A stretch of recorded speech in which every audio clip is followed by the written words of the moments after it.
प्रिय विद्यार्थियों, मैं हनुमान प्रसाद शर्मा आज आपको व्यंजन के बारे में पढ़ाने जा रहा हूं। तो देखते हैं व्यंजन किसे कहते हैं। सबसे पहले तो उसकी परिभाषा, उसकी डेफिनेशन के बारे में जान लेना आवश्यक है। तो देखें, जिन वर्णों के उच्चारण में वायु रुकावट के साथ या घर्षण के साथ मुंह से बाहर निकलती है उन्हें व्यंजन कहते हैं। या साधारण तौर पर हम कह सकते हैं कि जो वर्ण स्वरों की सहायता से बोले जाएं उन्हें व्यंजन कहते हैं, जैसे कै, टे, पै, चै आदि। आइए अब इसके भेदों के बारे में जानें, व्यंजनों के भेद। तो इसका जो सबसे पहला भेद है वो है स्पर्श व्यंजन। इसकी परिभाषा देखें, जिन व्यंजनों का उच्चारण करते समय जो जिह्वा है, जो जीभ है, मुख के भिन्न भिन्न उच्चारण स्थानों जैसे हैं कंठ, तालु, मूर्धा, दंत, ओष्ठ आदि को स्पर्श करती है, तो बच्चों वे वर्ण स्पर्श व्यंजन कहलाते हैं। देखें, यहाँ मैंने ये वर्ग बनाए हुए हैं। पहला है कै वर्ग, तो इसमें क, ख, ग, घ, ड़, इसको अड़ै भी बोलते हैं, इसको अंग भी बोलते हैं। तो कई जगह पर, कई राज्यों में इसे अड़ै की ध्वनि के द्वारा बोला जाता है और कई राज्यों में इसे अंग के द्वारा भी बोला जाता है। फिर देखें चै वर्ग, चै, छ, जय, झ, य। फिर टे वर्ग, टे, ठे, डे, ढे, अणे।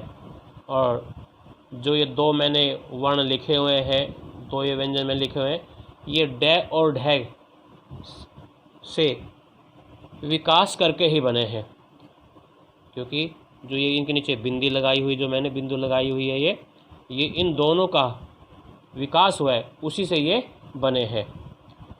उसके बाद देखो तै वर्ग, त, थ, द, ध, न। फिर देखो पै वर्ग, प, फ, ब, भ, म। तो इस तरह से विद्यार्थियों ये 5 वर्ग मैंने लिखे हुए हैं, 1, 2, 3, 4, 5, और इसमें पंचाक्षरी हैं। इसमें पहला, दूसरा, तीसरा, चौथा, पाँचवा, ये एक जो वर्ग में 5 हैं। तो स्पर्श व्यंजनों की संख्या विद्यार्थियों इस तरह से कुल हो गई 25। अब आगे देखें, दूसरा भेद है इसका व्यंजन का अंतस्थ व्यंजन। इसकी परिभाषा देखें, ये वे वर्ण हैं जिनका उच्चारण करते समय जो जिह्वा है, जो जीभ है, विशेष सक्रिय नहीं रहती। स्पर्श तथा उष्म व्यंजनों की मध्यवर्ती स्थिति में होने के कारण, क्योंकि जो स्पर्श व्यंजन, जो उष्म व्यंजन आगे मैं बताऊंगा उनके बारे में, ये उनके बीच में आते हैं, तो मध्यवर्ती स्थिति में होने के कारण इन्हें क्या कहते हैं, हम अंतस्थ व्यंजन कहते हैं। बच्चों इनकी संख्या 4 है, य, र, ल, व। तो इस तरह से ये अंतस्थ व्यंजन हो गए कुल 4। अब आइए इसका तीसरा जो भेद है वो है उष्म व्यंजन। इसकी परिभाषा देखें, उच्चारण करते समय जब श्वास वायु मुख के विशेष स्थानों को छूने के कारण कुछ कुछ गर्म हो जाती है। उष्म का अर्थ होता है गर्म, तो कुछ कुछ गर्म हो जाती है रगड़ के साथ, तब उष्म व्यंजनों की उत्पत्ति होती है।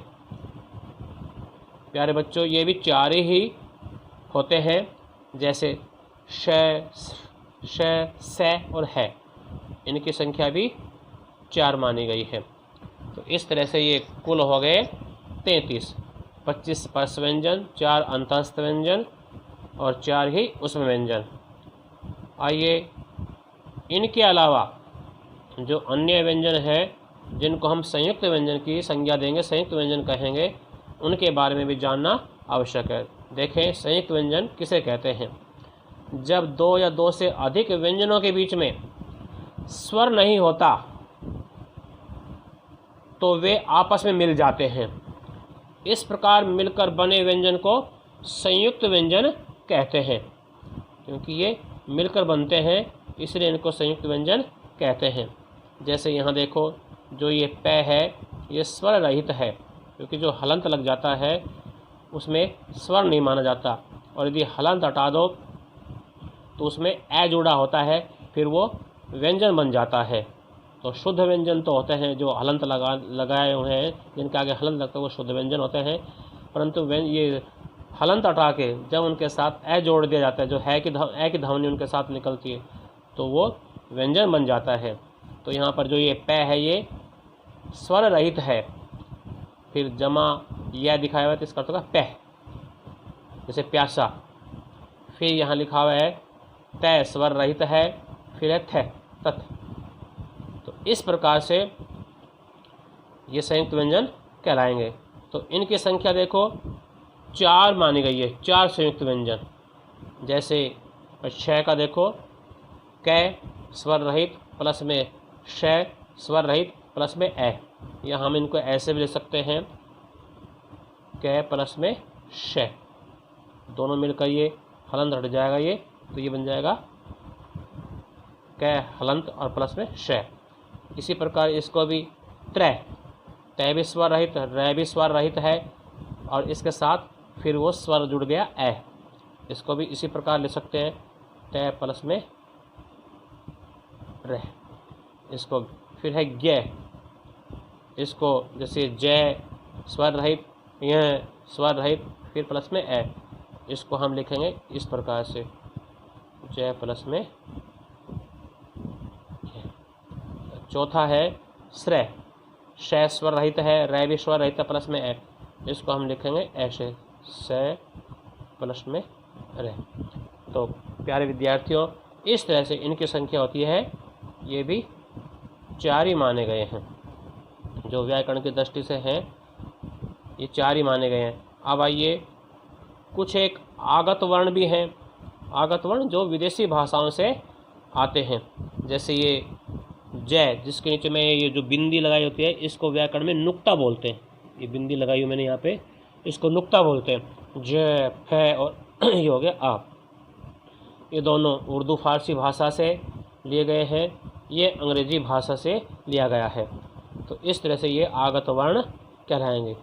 यदि हम कै के आगे भी जैसे कै नुक्ता लगा दो, ख नुक्ता लगा दो, गै नुक्ता लगा दो, फिर ये विदेशी भाषा के शब्द माने जाते हैं, तो इनको आगत वर्ण हम कहेंगे।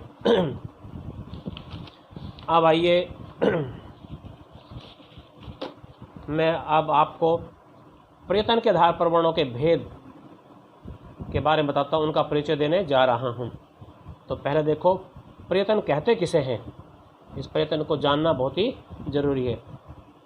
तो देखो इसकी डेफिनेशन, वर्णों के उच्चारण में स्वरतंत्री, काकल, मुख विवर, तालु, मसूढ़ा जिसको मूर्धन्य कहते हो, मूर्धा कहते हो, मसूढ़ा, दांत, ओष्ठ आदि का जो प्रयास करना पड़ता है, आदि को जो प्रयास करना पड़ता है, चाहे वो तालु है, चाहे मसूढ़ा है, चाहे दंत दांत है, ओष्ठ है, कुछ भी हो, उनको जो प्रयास करना पड़ता है बच्चों, उसे व्याकरण भाषा में क्या कहा जाता है, उसे प्रयत्न कहा जाता है। तो ये प्रयत्न भी 2 प्रकार के माने गए हैं, 2 प्रकार के होते हैं। एक होता है आभ्यंतर, दूसरा है बाह्य। तो सबसे पहले मैं आप लोगों का परिचय आभ्यंतर से करवाता हूँ। देखें, आभ्यंतर प्रयत्न के आधार पर स्वरों को 4 कि जो स्वर हैं उनको तो 4 और जो व्यंजन है उनको 8 वर्गों में बांटा गया है।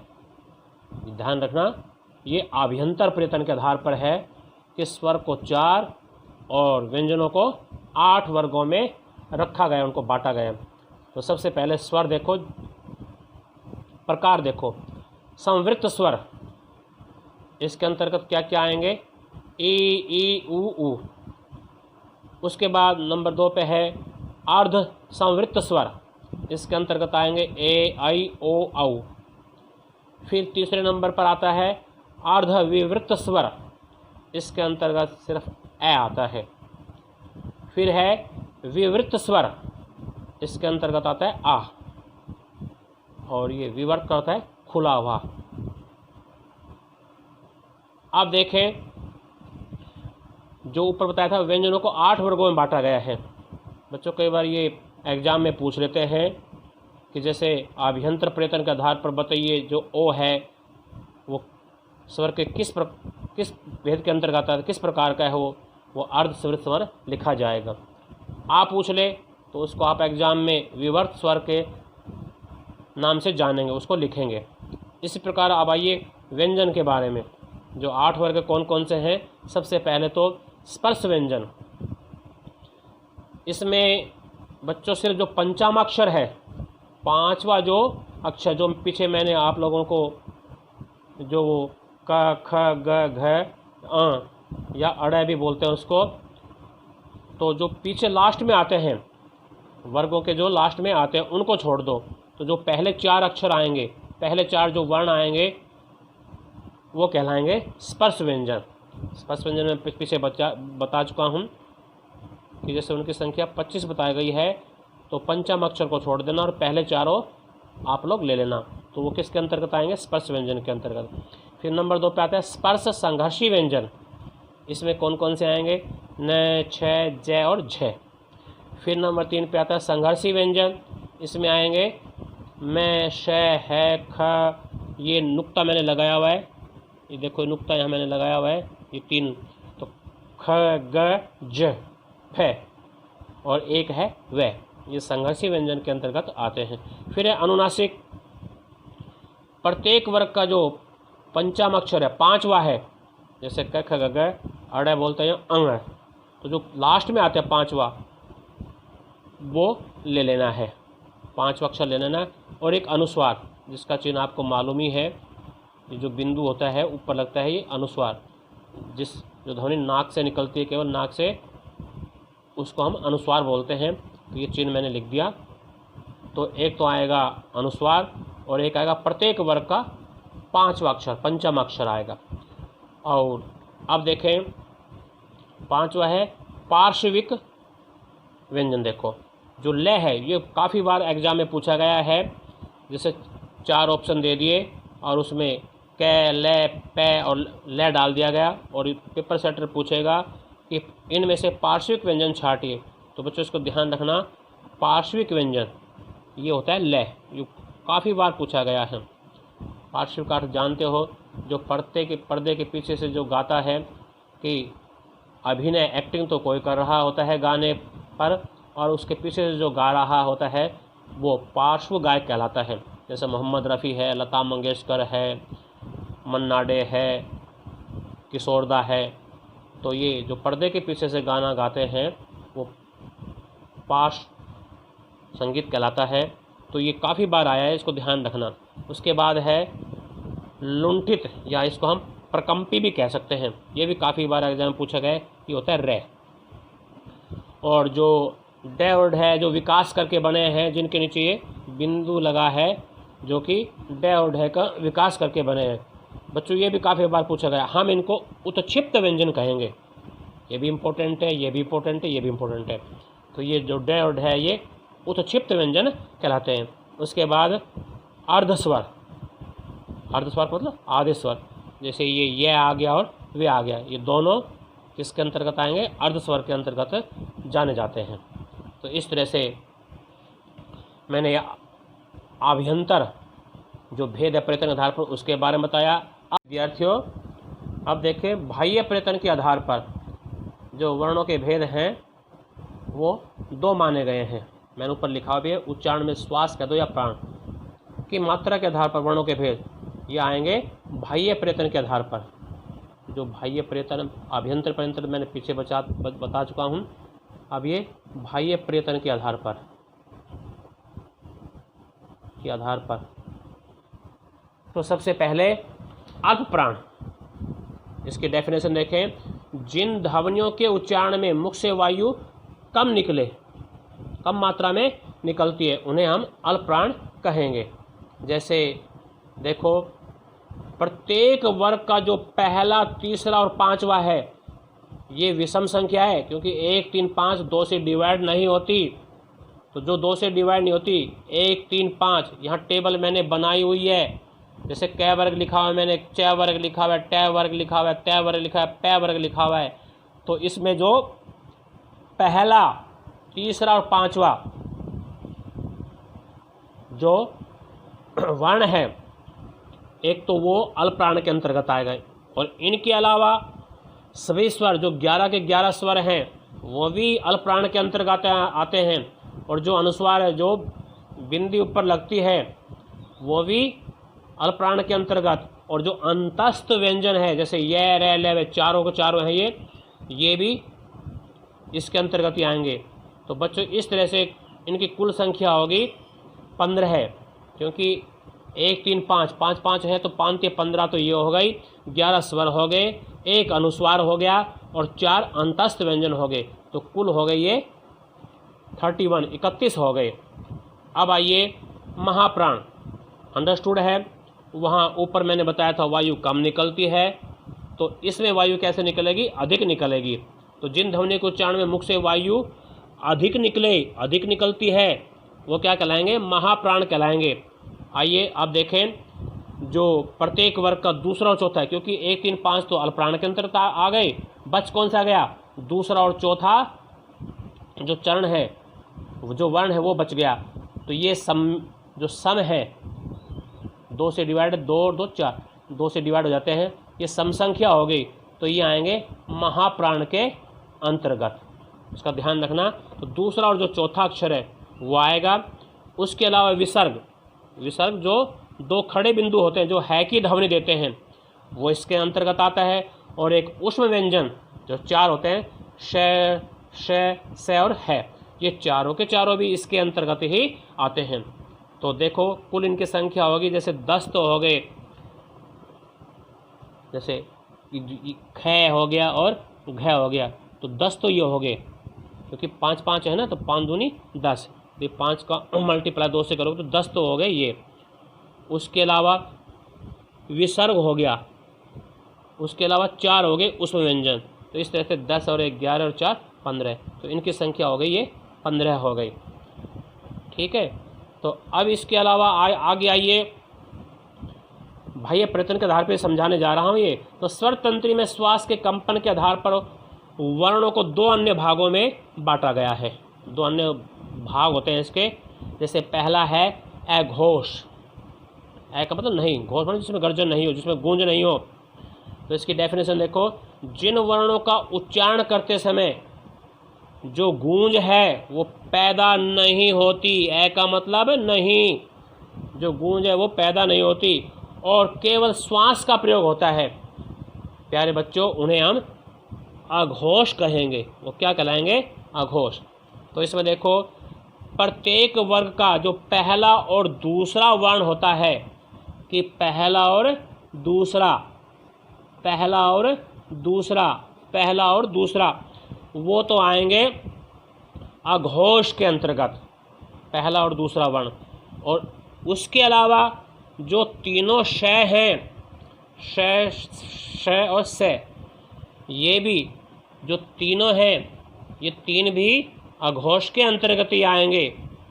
उसके अलावा एक आगत वर्ण है जो विदेशी भाषा से आया है, फ, ये उर्दू फारसी का शब्द है, क्योंकि यहाँ इसमें नुक्ता लगा हुआ है, ये भी अघोष के अंतर्गत ही आता है। यहाँ लिया हुआ है ये अघोष।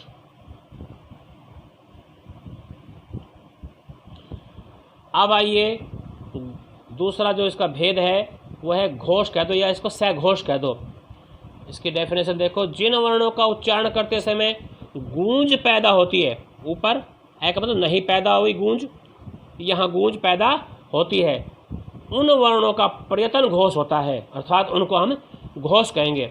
अब देखें, प्रत्येक वर्ग का तीसरा, चौथा और पांचवा, क्योंकि पहले दोनों तो यहाँ आ चुके, जो पहले दोनों हैं वो आ चुके, ये दोनों के दोनों जो हैं यहाँ पर लिखे हैं मैंने, ये चले गए थे अघोष के अंतर्गत, ये चले गए थे अघोष के अंतर्गत।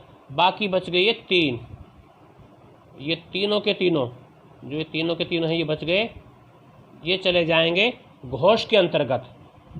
ठीक है। और जो ये विकास करके ध्वनि बनी है डे और ढे, जिनको हम उत्क्षिप्त व्यंजन कहते हैं, ये भी इसी के अंतर्गत आएंगे। तो देखें, प्रत्येक वर्ग का जो तीसरा, चौथा और पांचवा अक्षर है वो 11 स्वर, सभी स्वर भी इसके अंतर्गत आ गए। अंतस्थ व्यंजन जो य र ल है वो भी इसके अंतर्गत आ गए, और जो डे और ढे विकास करके बने जिनके नीचे नीचे बिंदी लगाई हुई है वो भी इसके अंतर्गत आ गए। और इसके अलावा जो एक ऊष्म व्यंजन है, इसको ध्यान रखना, जो ये है, क्योंकि तीनों ये लेज के ऊपर श तो ऊपर आ चुका, और जो है बच गया था वो चला जाएगा घोष के अंतर्गत। इसके अलावा जो आगत वर्ण जो विदेशी भाषा से आया है वो ज, ये भी घोष के अंतर्गत ही आएगा। तो मैंने इस तरह से, ये बहुत इम्पोर्टेंट है, अल्पप्राण महाप्राण घोष अघोष, ये एग्ज़ाम में बार बार पूछे जाते हैं, तो इनको ज़रा ध्यान से देखना, ध्यान से इनकी प्रैक्टिस करना, ये बहुत काम आते हैं। यहाँ मैंने टेबल बनाई हुई है, जो क वर्ग है, क ख ग घ या अड़े भी बोलते हैं इसको कई जगह, च छ ज ये सारे व्यंजन मैं पीछे पढ़ा चुका हूँ। और ये अंतस्थ व्यंजन है, ये ऊष्म व्यंजन है, ये संयुक्त व्यंजन है, और ये आगत ध्वनियाँ हैं, जैसे जो नुक्ता लगाए ना, जिसके नीचे नुक्ता लगाए, और जो ये ध्वनि जैसे ऑफिस, जैसे डॉक्टर, हॉस्टल, इससे बनते हैं, ये अंग्रेजी भाषा से आया ये शब्द, तो ये आगत ध्वनियाँ कहलाएंगी। प्यारे विद्यार्थियों, इस तरह से जो ये इम्पोर्टेंट चैप्टर है मैंने आप लोगों को पढ़ाया। आपको यदि ये पसंद आया तो अवश्य लाइक करना, शेयर करना और सब्सक्राइब करना। धन्यवाद।